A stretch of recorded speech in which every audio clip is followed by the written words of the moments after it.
I had a moment actually a few years ago at the Ashkenaz Festival in Toronto, and where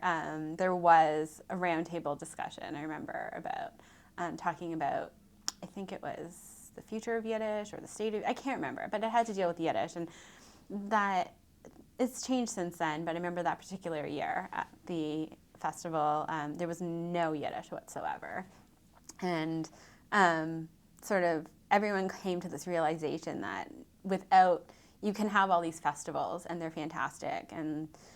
they're obviously important, but you're not going to, it's not going to continue, or it's really hard for it to continue without the language itself. And I think academics play a role in transmitting the language,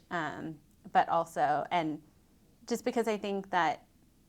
you can't know the culture and the history without the language, just like, and I really think you can't know the language without the culture and the history.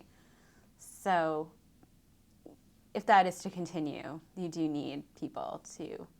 be writing books and studying the history and the language and the culture and teaching that to undergrads or graduate students or whomever is willing to learn, I guess.